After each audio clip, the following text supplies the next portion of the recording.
Alright, y'all, so today I want to make a kind of big video to discuss the past New York Comic Con panel for Marvel TV.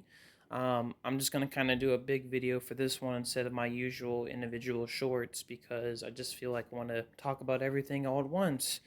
Since they did reveal a lot of stuff, but some people have been describing this panel as being disappointed because it's not really revealing anything new that we already didn't know. Which I will say to that, I mean, Marvel has been scaling back on all their TV and movie projects as of late, just because simply the movies have not been doing as well financially as before, but also because they've just been scaling back on everything. So, like I said before, I'm not too surprised. Doesn't mean, like I said before, we're not going to get new MCU TV stuff. We definitely are, but it's just gonna, like I said before, all gonna be scaled back. We're probably just gonna get one or two shows a year at this point, which is completely fine. I didn't like the time period when, like early in the 2020s, we were overloaded with Disney Plus content. That was quite annoying to catch up with.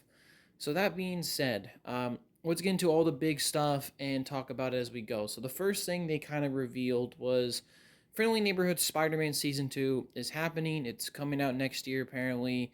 It's going to feature Daredevil and Venom in the series, apparently. My quick thoughts, I can't really give any justified opinion just because, sadly, I haven't seen Friendly Neighborhood Spider-Man as at the time I'm making this video. I knew I need to get around to watching it. I've heard some good reviews from it. So I'll get around to it and watch it, but, it's cool, I guess the series is continuing. The next thing is X-Men 97. Now, we've been hearing that they're going to be making a season 2. Well, we found out they're going to be releasing season 2 next year. Apparently, there's already a season 3 somewhat greenlit, and they're talking about season 4 and 5. They also revealed like a trailer for it, and the trailer has been leaked online, so you can watch it. It is, like I said, it looks really good. The cast for this new season is crazy big. My quick thoughts, I am really excited to see season 2, honestly. They also showcase like potential new villains. They're saying that maybe Apocalypse could maybe be the villain of this season.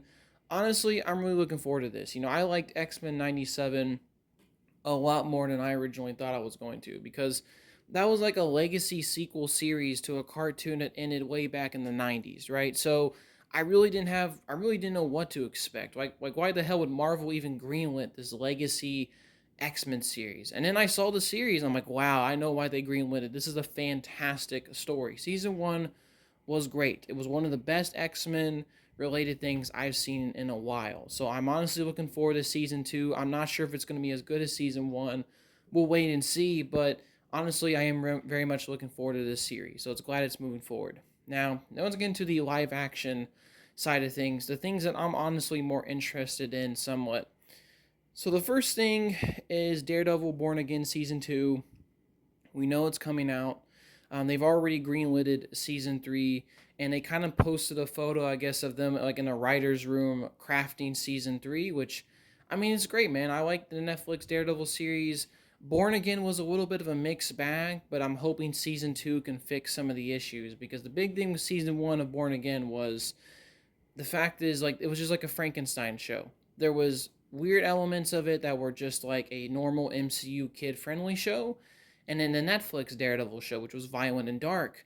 And you just can't have that, man. I don't know why they were trying to contrast both styles, and I get it. Like, the showrunners were fired, and they brought on new showrunners, and they like stopped halfway through filming to redo the show. So I get why that season is like a little bit of a Frankenstein. I'm praying that season 2 is much better than season 1.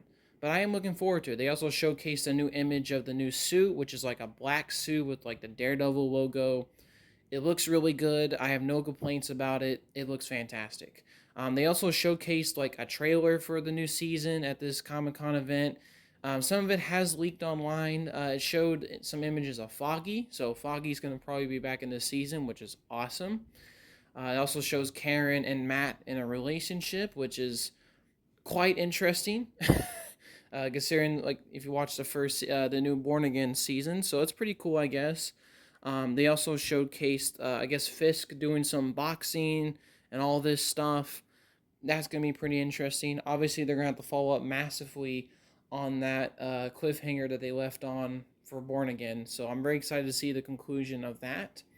Also, this is not exactly related to the Comic Con event, but there was one of the creators talking about not really saying anything, but saying that like a crossover between Spider Man and Daredevil could be possible. And I really hope so, just because, you know, Spider Man Brand New Day is definitely going to be affected by the events that happened in Daredevil Born Again, vice versa, the Thunderbolts, because all these characters are in New York right now. So would make sense, right? This is all big shared connected universe. I really hope Spider-Man does cross over with Daredevil. That would be sick on the television show, like full on costume. I mean, and the way they're setting up the storyline for season 2, it only makes sense, but I doubt, like I said before, I don't have high hopes for that just because I feel like that's a very complicated issue. I don't know if Marvel, I don't think Sony would even allow something like that. And I'm not even sure if Marvel has the rights to do that. So it's just very weird. It's like the whole thing with Kingpin coming to the big screen. Somehow Marvel doesn't have the rights to bring Kingpin into a movie form,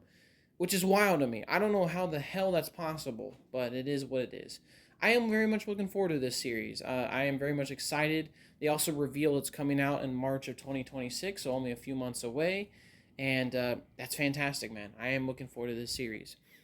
All right, now the next one is Wonder Man. Now, we got a little teaser. I talked about that little teaser, and they just randomly dropped a full-on trailer for it and a poster, and they revealed this at New York Comic Con. And this was the series that I think everyone kind of forgot about because it just, like I said, they announced they were doing it, they shot it, and it seemed like they've been sitting on the shelf for this series for a long time because the same guy who's doing Brand New Day, um, I forget the name of the director, but he was going to do the original version of Avengers Kang Dynasty. Then he's going to be doing Spider-Man Brand New Day, but he directed this series.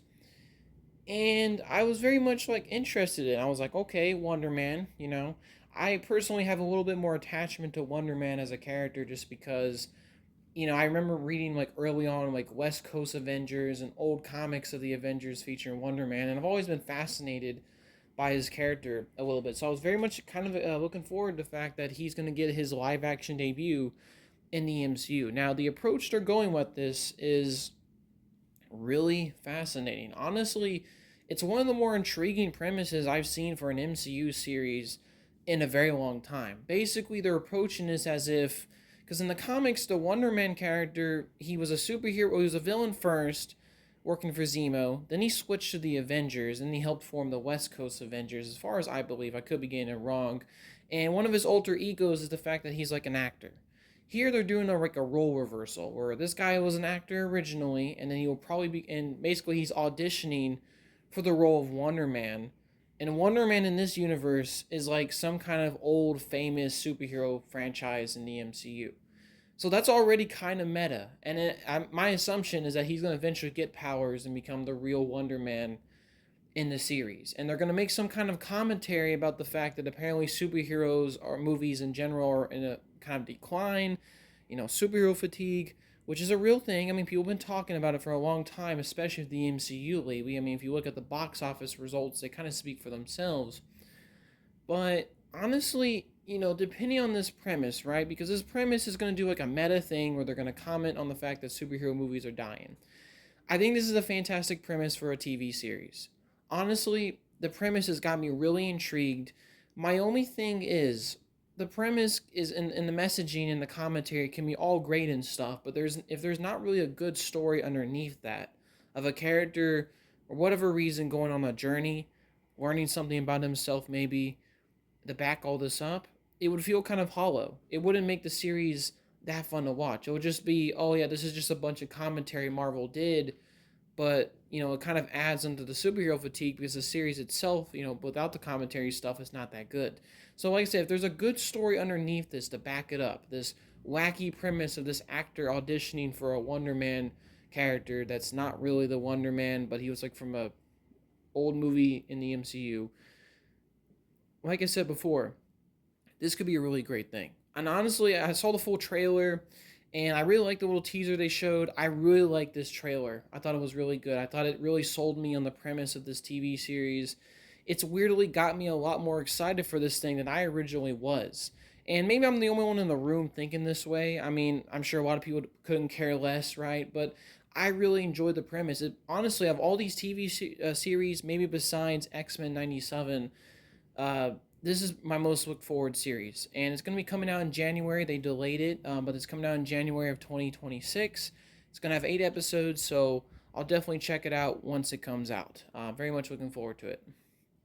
All right, now finally we have Vision Quest. To be honest, a series that, like Wonder Man, but even more so with this series, I really didn't know if it was happening or not, because there's been a lot of talk about Vision Quest, that people are saying that Marvel's doing it and all this and that, and I was like, okay, cool, but did they actually film anything? Is this thing actually moving forward? Because Marvel has talked about a lot of things, and then, like I said before, they've also been canceling a lot of things. Like, for example, Armor Wars. I don't know if y'all remember, but they were supposed to do a TV series about Armor Wars. They basically canceled that. So I was kind of under the assumption that this series might have been canceled. Well, that's not the case. They did reveal this series at the New York Comic Con panel, and they showed off the logo. They had some of the actors come on stage, and they revealed some things about the story. Now, they didn't really show any trailer, they just showed a logo, so I'm not really quite sure they shot anything, but I could be mistaken.